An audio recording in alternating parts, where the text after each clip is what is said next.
It's a special bonus edition of the Locked On Giants podcast. We're answering your leftover questions from this past week that we didn't get to exclusively on today's program. Coming up next. You are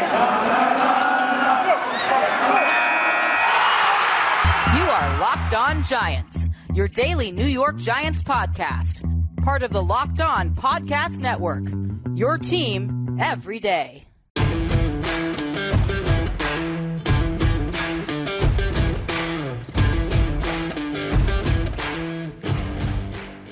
Hello, New York Giant fans, and welcome to another edition of the Locked On Giants podcast, part of the Locked On Podcast family, your team every day. My name is Patricia Traina, and welcome to a special weekend edition of the Locked On Giants podcast.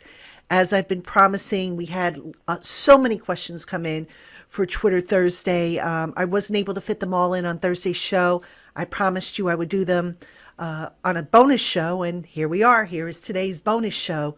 So I do have about, I want to say a little over a dozen questions that I'm going to go through. And just real quick, thank you, as always, for making us your first listen or your first watch of the day. Now, regarding the questions, unfortunately, I didn't have a chance to make up all the little graphics and stuff that normally accompany the Q&A. So I have all the questions here on my phone, and I'm going to read off of my phone. So hopefully you'll get the gist of the questions and it'll be all the same. So I apologize. I don't have the graphics made up, but I did want to get this out and get it out and get it done as quickly as possible so you guys and gals can enjoy it. So, all right, up first, Sean K has a couple questions related to Brian Flores. Is there a world in which Flores is hired as head coach, Patrick Graham is retained, and they rehire Joe Judge as special teams coach? Nope, don't see it happening. Number one, I think Joe Judge, first of all, once you've been a head coach, you want to try and get back on the saddle. And if you're Joe Judge, he had a 5-year contract. So he's got 3 years now where I think he's going to earn $5 million a year for basically doing nothing. He could sit back and, hone his craft if he wants, or he can, be a consultant, or, he could do any number of things. I don't see him coming back to the Giants organization as being one of them, though. I would be really surprised if that happened. So, no, don't see that happening. Excuse me. Another Flores questions. There were reports about Flores having communication issues in the organization down in Miami, power struggles and so forth. Does that raise any red flags for you, or does the Dolphins front office strike you as hard to work with?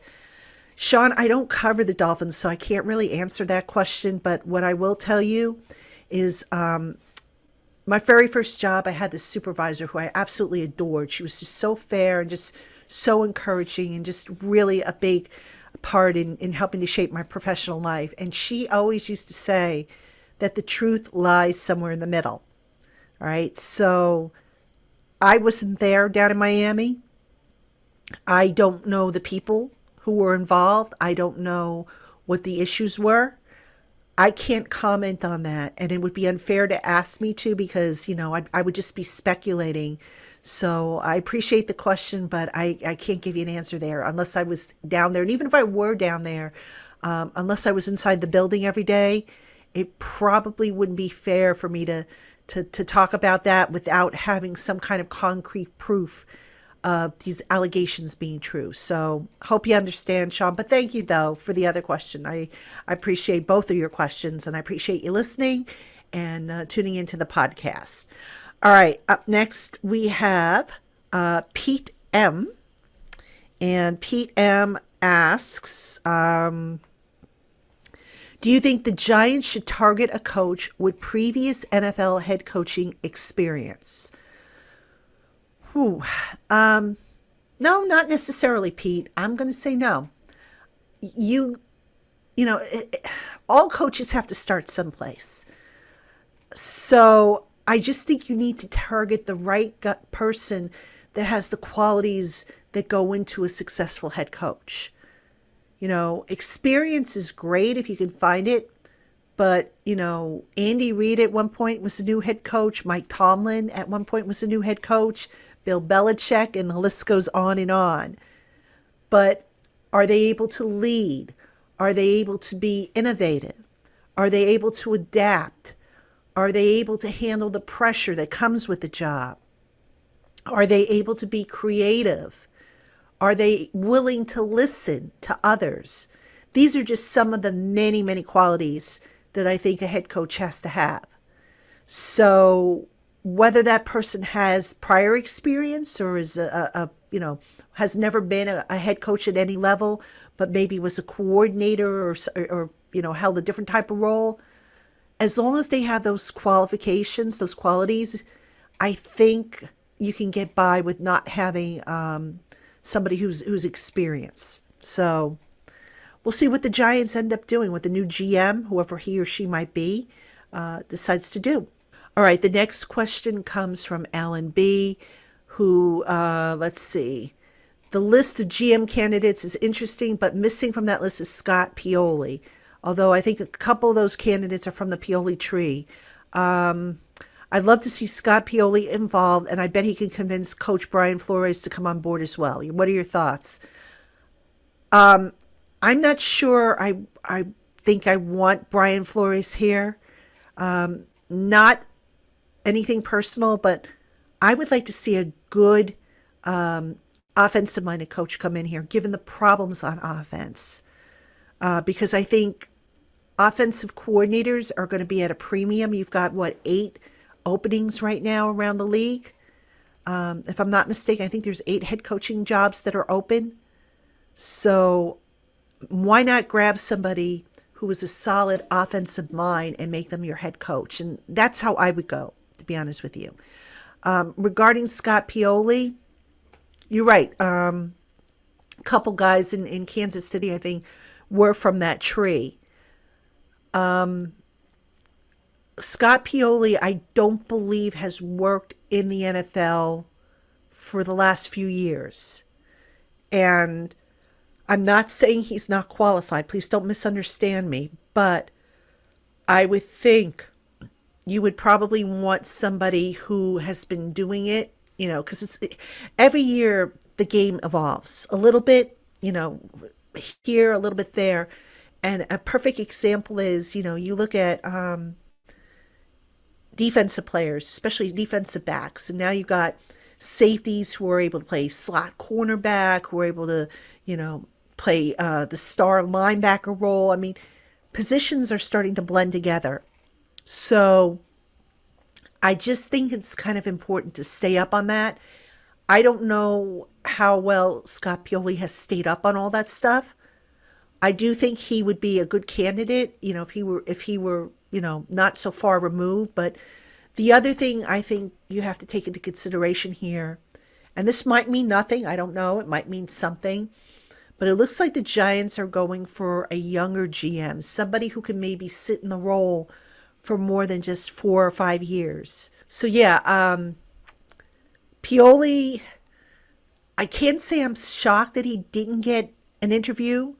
If you look at the candidate list that the Giants put together, they have all come from programs that have been fairly successful. And Pioli, like I said, he hasn't been with a program in, at least a few years. So maybe that's the factor there. I don't know. Just spitball in there, I would say. So, yeah, I'm fine with the list as is, to be honest with you. So, all right, Giant fans, we have more coming up. But first, the G-Men might not be in the postseason, but if you're looking for a competitive edge in this weekend's playoffs, check out onlinegambling.com, a website dedicated to giving bettors the edge. Throughout the playoffs, they're providing you with the best NFL tips, news, and more to help you make your bets as informed as ever. Visit onlinegambling.com and check out what they have to offer, all their information, and make your selections wisely. That's onlinegambling.com. All right, continuing our special Twitter mailbag. Actually, this is all email questions. It's not Twitter. But still, it's a listener mailbag. So just continuing down the list here. Christopher M. asks about qualities, wish list for the new coach. What should he or she bring? I kind of touched on that a little bit in the last segment, Christopher. I want somebody who's innovative, who's willing to adapt, someone who's not afraid to take accountability, who doesn't crumble under the heat and the pressure of the New York market. Just a lot of intangibles. And of course, a solid football mind would certainly help. So those would just be a few of the qualities if I were writing a job description. All right. Next question comes from Paul Z about Daniel Jones and his recent neck injuries. Paul writes, I don't think any team should take the chance of Jones getting another hit on his head or neck that could result in a body-crippling injury. Is the Giant organization aware of this and factoring it in their thinking about keeping him? Paul, yes, I'm pretty sure the Giants are aware of Daniel Jones's injury and his, lack of being able to slide feet first and his somewhat reckless play. I'm pretty sure they're aware of that. Like you, I was concerned about Daniel Jones taking a hit to the head or the neck that would knock him out. Like you, I am hoping that he is fine and he is able to resume his career. I am also hoping that this offseason rather, the kid gets with a baseball coach and learns how to slide feet first. Eli Manning did it a few years ago when he was, getting up there in age. He learned how to slide feet first, work with a baseball coach. Daniel needs to do the same. Because look, you don't want to limit his running. You don't want to do it all the time, but you don't want to limit it because it can be used as an asset in certain situations. But Daniel cannot be diving head first when trying to make plays. I mean, that's just stupid. Let's call it for what it is. And this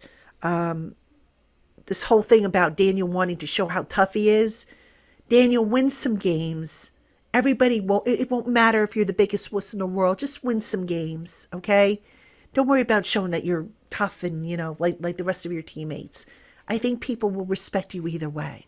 So, all right, thanks for that question. All right, we've got two coming up now from Ashley P., who wants to know what was the purpose of having Brian Lewerke on the practice squad if he wasn't utilized or deployed in the games. Simply put, Ashley, he wasn't ready. Whether that is on the player or on the coaching staff, obviously they did not feel he was making fast enough progress to where they could have gotten away with, not signing Jake Fromm off the Bills practice squad. And then Ashley also asked, do you think Adoree Jackson played well this year? And do you think his signing was worth it? I will say this, Ashley. I don't think very many free agent signings are worth it. Because that's just you simply taking a flyer on something that didn't work out.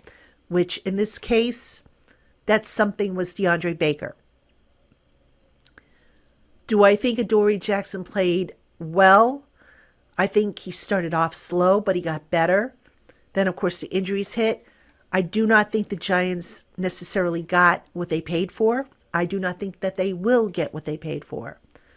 Because, again, when you have to sign free agents at positions where you don't have depth because your draft did not work out, that, to me, is a problem. All right, so hopefully this new GM coming in, whoever he or she might be, can fix that because free agency is not the way to go. All right, up next we have some questions from Mark T., who basically has, most of these questions are about Saquon Barkley.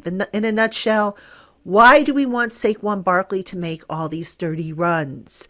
It isn't his strength. Ezekiel Elliott and Tony Pollard have different skills and are used as such. Because that's the running back's job. I mean, seriously, Mark, if you start pigeonholing guys into certain types of runs or certain types of plays, now you just made it easy for your defense or your opposing defense to figure out and adjust accordingly.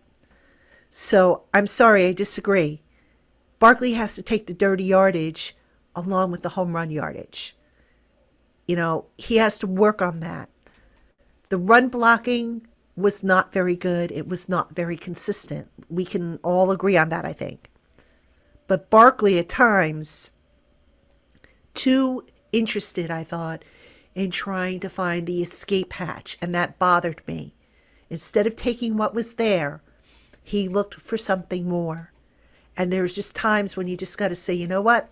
I'm just taking what's there and I'm going for it. So that's my response to that particular question. Let's see. Barkley, you felt that people are being too hard on Barkley because he was coming back from an ACL and his ankle, and people were being too hard on him. You know, look, when the team loses, I think everybody tends to be hard on everybody. It's just how things are. I don't think you need to take it personally. I don't think Saquon took it personally. You know, I've spoken to Saquon before. I remember his rookie season. I think it was his rookie season or his second season? It was his second season, I'm sorry, 2019. And they had lost a game. And I remember going in the locker room, and I remember this really well because Chris Biziano, Giant Insider, was with me at the time. And we happened to be the two people over by Saquon's locker. And Barkley was absolutely beating himself up for not having done more to help the team win. And I forget what led to the loss or whatnot, but I remember Chris and I were standing there. We were trying to console Saquon because he was hurting that the team had lost and he felt they hadn't done enough. So, you know, that's the type of guy Barkley is. I don't know that people are necessarily being too hard on him. Those that are just probably frustrated. I mean, look, that's what losing does to people, makes you frustrated. So I would take that with a grain of salt, to be honest with you. And then you ask, with Jones out injured, could we really expect to win with Mike Glennon or Jake Fromm? Probably not. But we could have at least expected to see some competitiveness than what we saw. All right, Glennon was just a disaster, which was alarming considering the guy's been around the league a number of years. Fromm wasn't ready. It was pretty obvious if you watched him play, he wasn't ready to go. So the whole offense just didn't look competitive. And that, to me, bothered me more than the fact that, you know, they lost games. Because I think I could tolerate losing if they are competitive. But if they are not and they resemble, you know, the Keystone Cops, then I'm sorry. I can't tolerate that. Nobody should have to tolerate that. So, yeah, I think that's why people reacted the way they did. And I don't blame them, Mark. I mean, look, people are paying hard-earned money to watch a good product. And when it's not competitive, shoot, man. I mean, if I were paying money to watch, I'd be furious. I'd want my money back. Okay, folks, we have more coming up on today's Locked on Giants podcast. But first, BetOnline would like to wish you a happy betting new year as the NFL postseason begins. The NBA and NHL continue to heat up, and the sports world continues to bring so many memorable moments. BetOnline remains the number one spot for all the best sports wagering action for 2022. It is a new year, and betonline.ag has a new updated mobile and desktop website where you can sign up today for a 50% welcome bonus on your first deposit with the promo code LOCKEDON. Don't wait to take advantage of all the amazing offers available for 2022. Visit betonline.ag, which is the fastest and easiest way to wager on all your favorite sports. BetOnline, where the game starts. Okay, folks, we have a Twitter, we call it a Twitter mailbag, but it's actually email. These are all email questions that were left over from Twitter Thursday. So let me get back to answering the rest of these. And we've got our usual group from Renato P., who, by the way, I caught you yesterday on the live show with the entertainer. Got a question in from you as well. So thank you, Renato, for being a consistent and loyal listener to the program. We appreciate that. All right, so let me go down your questions here. I won't say the word tanking. You just said it, Renato. But do you feel when Daniel Jones started losing games due to the neck injury, the team started worrying more about next year's draft than what they had to as a team worrying about winning games? No, I don't think they were trying to tank. So matter of fact, I know they weren't trying to tank. So put that one out of your mind. All right, question number 2. The whole season was bad, with the past 6 weeks being the worst. But in what moment have you felt, we won't go to the playoffs, or things would derail as they did?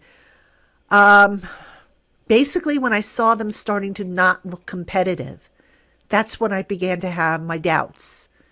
And I think for me, the last time I picked the Giants to win a game was the Miami game. And after watching how they performed on that, I swore I would not pick them the rest of the year. This I'm referring to my picks on Giants Country. And I did not pick them the rest of the year because I just felt like the air had gone out of the tires and they just weren't as competitive. Okay, and then this last one, Renato, looks like it was something related to Joe Judge. So I'm going to have to, that Joe Judge obviously not here. So that question kind of resolved. But thanks, Renato, as always, for your fantastic questions. We have a few more. Alan B. wants to know, what do I think about bringing back Pat Shurmur as an offensive coordinator since Daniel Jones functions so well with him? No, not. I don't see it happening. I'd be shocked if he came back here.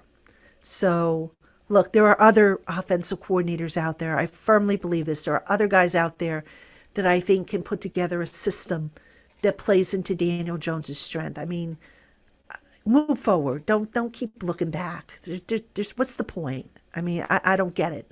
So no, I don't see Shurmur coming back. All right. Next question comes from Ryan C., who has some proposals about saving salary cap money, cutting James Bradbury, Kyle Rudolph, Riley Dixon, Sterling Shepard, Blake Martinez, and Nick Gates to save $35.3 million. I'll tell you what, Ryan, I keep saying this, and I do mean it. I will sit down and do something on the salary cap. But you're talking about a couple guys in there, Shepard, Martinez, and Gates, for what it's worth, who have injuries. So I think the rules are a little different with those guys. I don't think you can cut them straight out for the savings. I have to look at the rules. I've got to find the verbiage in the CBA to see what it says. So I don't think it's a straight 35.3 million savings. So, you also asked about giving Bradbury an extension to lower his number. I would stop with the kicking the can down the road, to be honest with you. And could Martinez and Gates rework their deals because of their injuries? I suppose, but you know what? Best for me to just sit down and play around with this. I mean, I right now I'd be spitballing. Those would be names, obviously, I would look at. But right now I think I'd be spitballing if I were to say, yes, they should definitely do that, or no, they shouldn't do that, or whatnot. So give me an opportunity. I will get to the salary cap thing. I got to get through player evals first over on Giants Country, as well as keep up with the GM and the head coach searches. So it's coming, as well as, got to launch the draft content, which I've been sitting on now for a couple weeks. So a lot of stuff that I have to get through. I'm one person. But yeah, I do agree that they need to clear some space out. But I'm not so sure if all those guys are the ways to go. So we'll circle back to that, I promise. Let's see, and I think we have one more here from Andrew. Let's see, this is Andrew G. For the next offensive coordinator, who would you like to see? Jim Caldwell comes to mind if he doesn't get a head coaching job. I'm going to say Pep Hamilton. I'm going to go with what Mark Schofield recommended. You know, Schofield, I had him on the show a few weeks ago, and I asked him that same question, and he recommended Pep Hamilton. So Schofield knows his stuff. So I'll go with that, I think, with Hamilton. Otherwise, I just got to see, because the other thing is maybe there's a college coordinator that might be an up-and-coming star. Maybe guys have, a history with other guys. So a little premature on that question. You might even get a head coach who wants to serve as his own offensive coordinator. So I think you're kind of getting a little ahead of yourself there, Andrew, but that's certainly a question we can revisit once the Giants hire a head coach and we see what direction they're going to go in. So, all right, folks, that will do it for this edition of the Locked On Giants podcast, this bonus edition of the Locked On Giants podcast. Thank you, as always, for tuning in. Thank you for making us your first listen of the day or your first watch of the day. And we will see you next week with all new shows.